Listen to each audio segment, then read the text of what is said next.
Bismillahirrahmanirrahim. Assalamu alaikum viewers.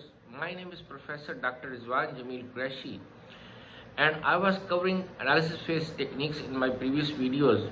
We cover requirement gathering techniques that we have 5 traditional and we have 3 modern techniques.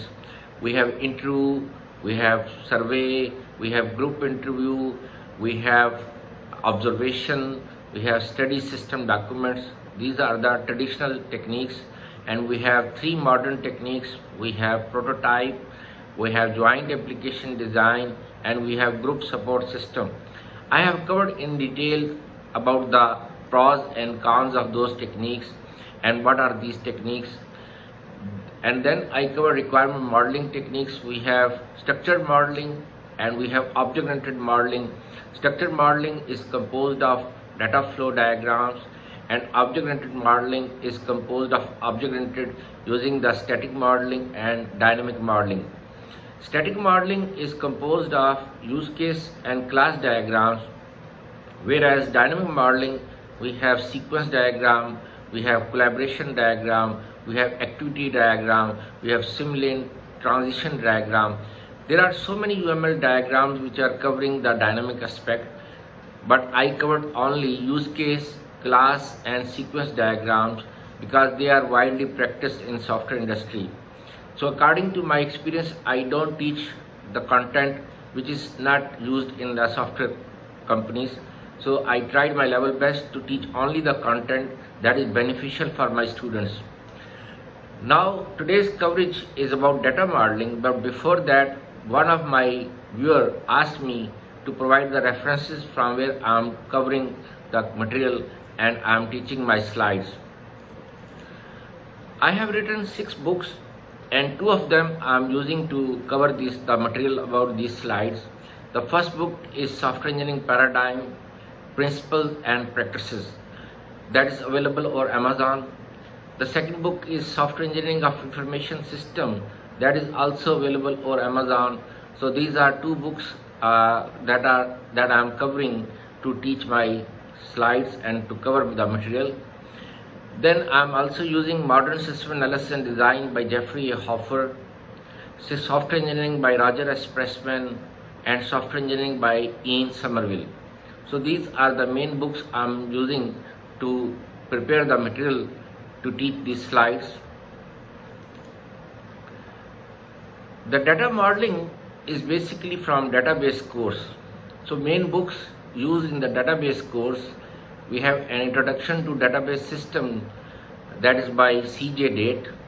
I used this book during my master, but I did not find it beneficial for the students.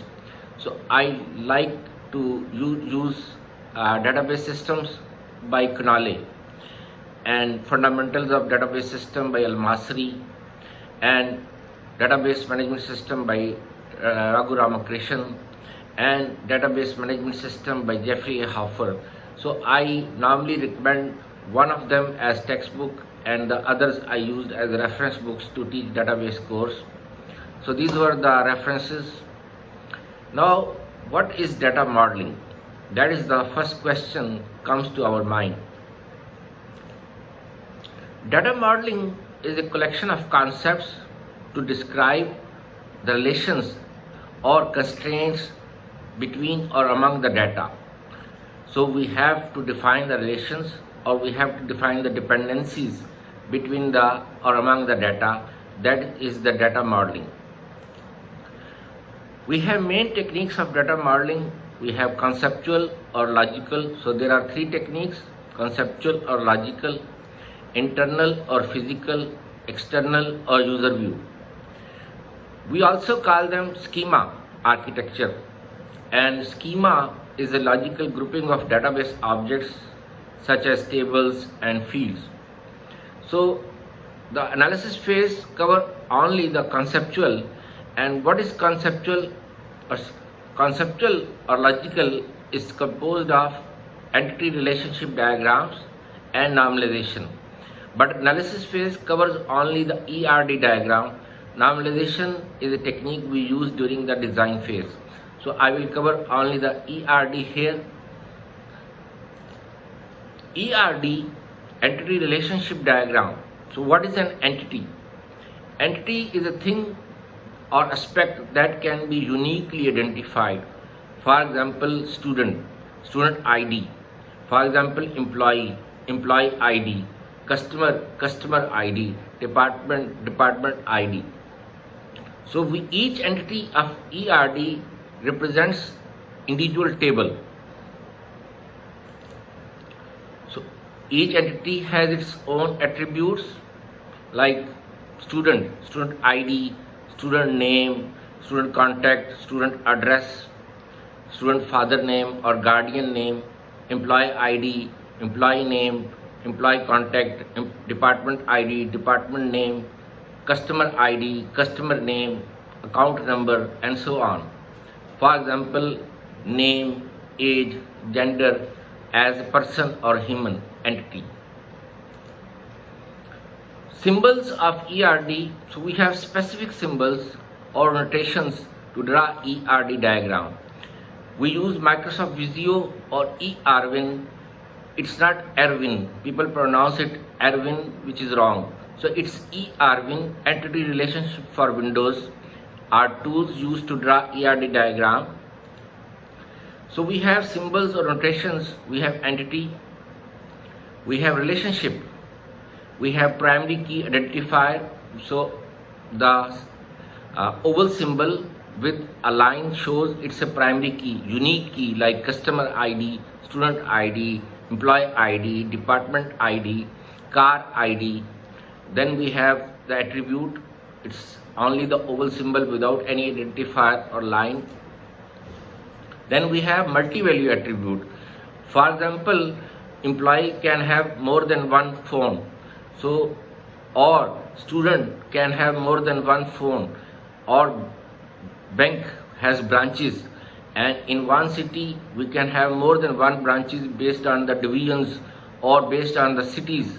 So multi-value attribute is shown by double oval. And then if we have relation like one to one or one to many, so or many to many. In case of many to many, the association becomes table itself. So it is shown like this entity and then the association. So this is the limitation of ERD diagram also. So we have symbol to show the associative entity like this.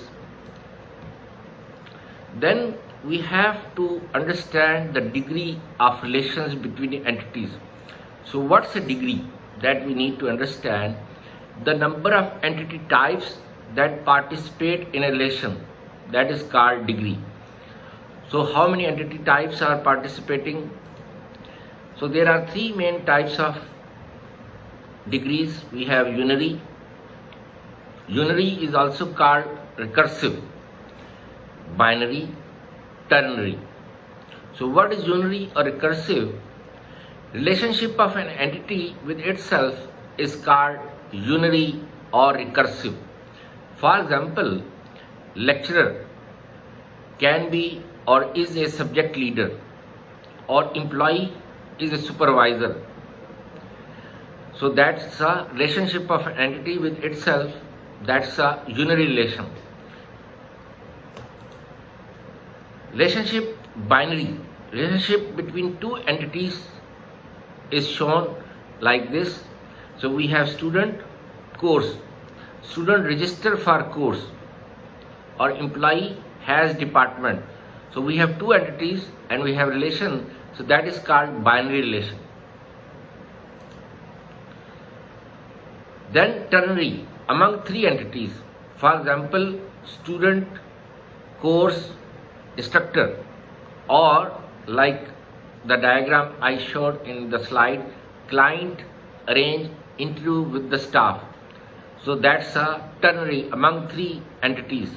That's the ternary relation. So we have unary, binary, ternary. Unary, relationship of an entity with itself, like employee is a supervisor, or instructor is a subject head to approve the questions, like if there is online exam bank system. So all the lecturers will add temporary questions and there are subject heads like software engineering subject head, database, operating system, and so on. So they are the subject heads. So software engineering courses he will approve, like I am subject head or coordinator for all software engineering courses in my department. Then we have cardinality. So what's the cardinality? How many instances of one entity can be associated with the second? Like for example, course and student. So how many instances of student can be associated with the course? So or course can be associated with the student and vice versa. So that's a cardinality. How many type of cardinalities we have? We have one-to-one, one-to-many, and many-to-many. One-to-one. So one instance of entity A can be associated with one instance of entity B. For example, online exam. One student receive one paper. One paper goes to one student. So because each student has different exam papers like online exams, so that is one-to-one. Or employee has parking slot, parking place. So one employee has one parking place and one parking place belongs to one employee. So that's one-to-one relation. Second example. One-to-many. For example, lecturer, temporary question. One lecturer can add more than one question. So one question, temporary question is added by only one lecturer. So it's one-to-many relation. Then we have many-to-many, like student course. One student can register more than one courses. Now let's check from the course side. One course can be registered by more than one student. Here I would like to explain normally to my students that in case of class diagram or object diagram, there is a difference of symbols in case of ERD and the class diagram or object diagram. Here we have crow foot to show many, and in the class diagram we have star symbol, or we can write M to show many. So there are different symbols used for ERD, but for class diagram or object diagram we only have star symbol. There are rules to draw ERD. What are the internal entities that needs to be stored in the database? What is primary key? Primary key is a unique key like student ID, employee ID, customer ID, citizen ID, car ID, chassis number. Foreign key. So primary key in one table becomes foreign key in another table. For example, employee department. So department and has employee ID as a foreign key, or we can use department ID as foreign key in the employee table. So it's up to the designer or the architect how he wants, or database designer, that he wants to have department ID as foreign key in employee table or employee ID as a foreign key. So primary key in one table becomes foreign key in another table. That's the relation between primary key and the foreign key. What are the relationships between entities? So it's one-to-one, one-to-many, many-to-many. What are the degrees? Unary, binary, ternary. So in case of many-to-many, the association becomes a table. That's the limitation of ERD diagram. Now let me show you the example of student course.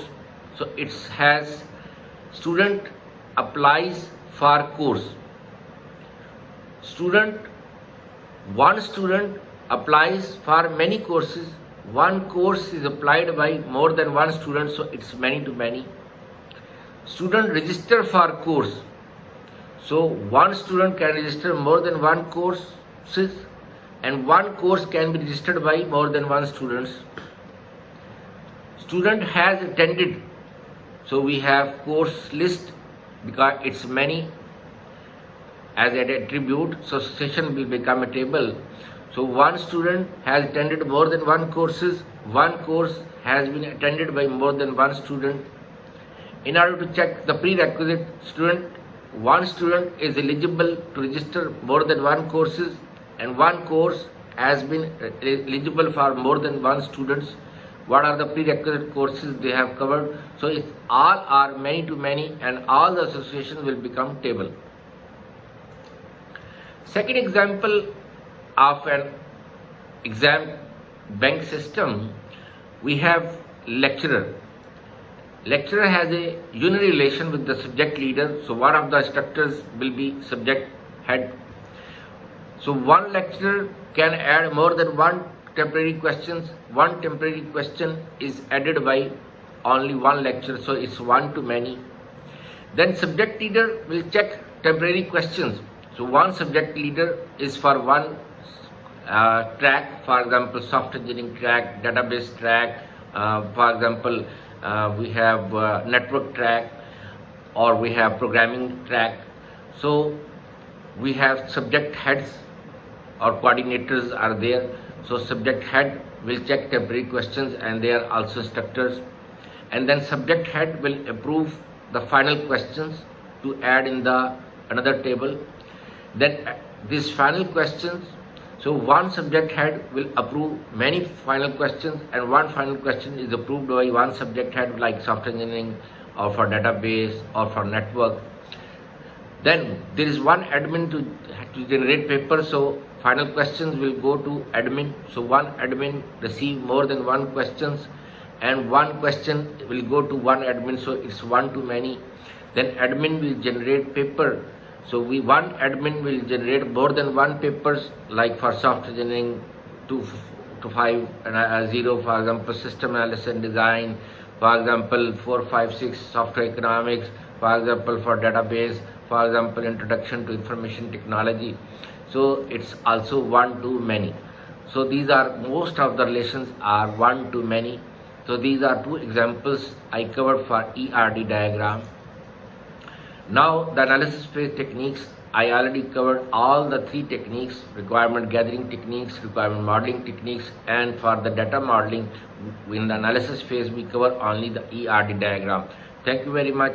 Jazakallah khair. May Allah bless you. Please subscribe my channel, and don't forget to press the bell icon to receive the latest videos about my software engineering course slides. Thank you. Assalamu alaikum.